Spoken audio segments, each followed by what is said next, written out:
Hi everyone, Carla here from Opening Chocolate. Today I was inspired by some chocolate I had, which I'm not going to show on camera for reasons which will soon become obvious, but I do actually have in my hand right here. We are going to talk about something called a Tonka Bean. Here's my package of Tonka Beans. And here is what a Tonka Bean looks like. So, Tonka Beans, the aroma coming off this is amazing, you guys.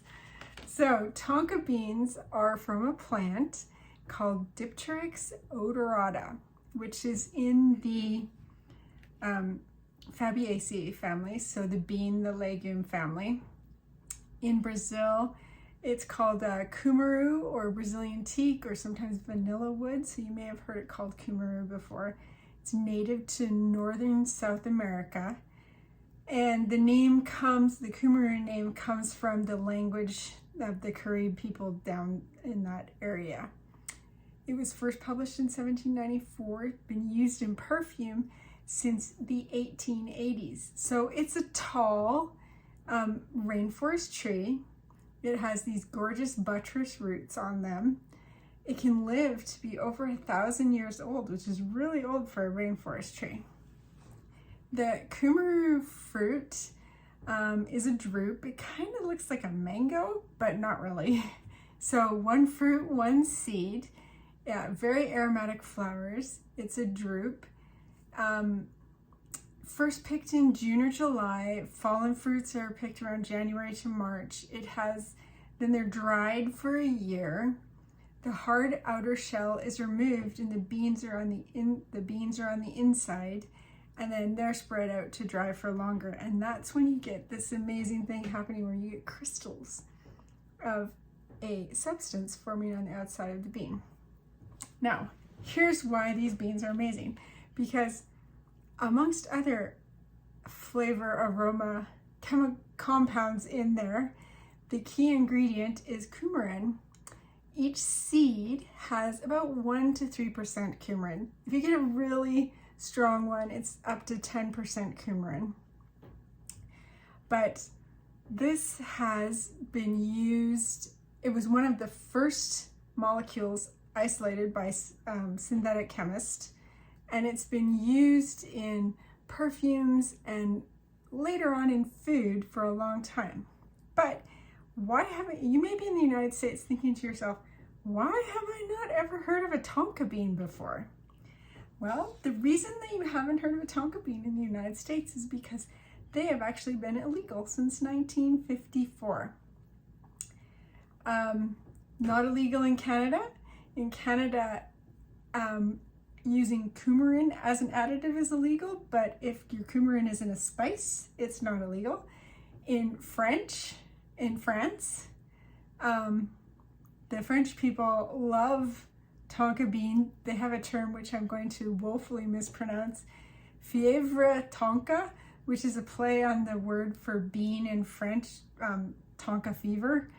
So why is it illegal in the United States? Well, in the early part of the 19th century, they did tests on cats and dogs with high concentrations of coumarin, and it caused liver and heart damage in the animals.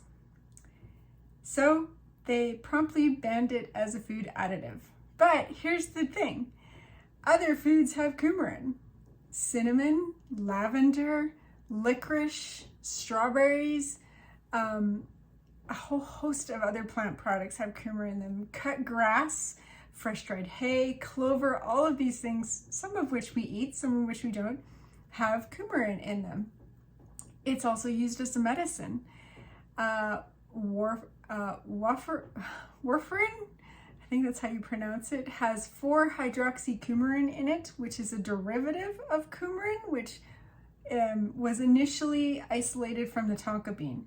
Now, no mistake here, coumarin itself is not an anticoagulant, so don't go out and eat Tonka beans instead of taking your warfarin. But here's the thing.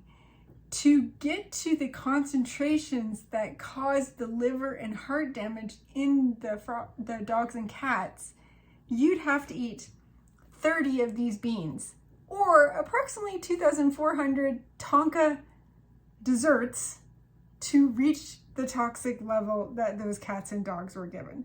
And most people only eat, like, shave it onto your dessert like you would nutmeg. Nobody eats a whole bean, let alone 30 to 80 whole beans. So it's still illegal, but it's quite easy to get in the United States. But again, the FDA is still serious about it. As of 2006, they were rating Michelin-starred restaurants in Chicago that had rumors of Tonka on the menu, which is why I'm not showing you this bar that I have with Tonka Bean in it. I've also had bonbons with Tonka Beans in it, and they were delicious. One of my favorite bonbons ever was a Tonka Bean bonbon. So what does it taste like? If you were to eat it straight, the bean has kind of a bitter taste to it, but the aroma is crazy, over the top. It's driving me, like, it's making my mouth water sitting here. It's a vanilla, nutty, woody, almond, clove, amaretto, cinnamon. It's this complex group of chemicals that are coming together to create this amazing aroma coming out of a Tonka bean. Now, the coumarin itself, if you were to isolate that, it would have more like a grassy hay kind of scent to it. But in the Tonka bean, it's this multifaceted flavor, aroma characteristic. It can change whether it's in something hot or something cold. It is imported into the US for flavoring tobacco, and it is also in perfumes, and probably some that you have heard of. So like Dior, Addict, Coco Chanel, Mademoiselle, Calvin Klein Contradiction. There's a Givenchy one that starts with an A, Mirage or something like that, Versace Blue Jean. So it's in quite a few perfumes, and it's been in perfumes since the 1880s. So if you happen to be traveling overseas, or Canada, not so far overseas, and you see something with a Tonka bean in it or a Tonka dessert, I highly recommend you try it. It is an amazing aroma, amazing flavor. It adds so much to, I would even almost describe it as a coconut too. It's this multifaceted flavor that just is a great chocolate inclusion and goes great with chocolate. So if you ever see it, try this illegal ingredient. Let's hope I don't get caught. So that's all I have to say for this week's Bar Bit video. If you've tried a chocolate with Tonka Bean or something else, let me know.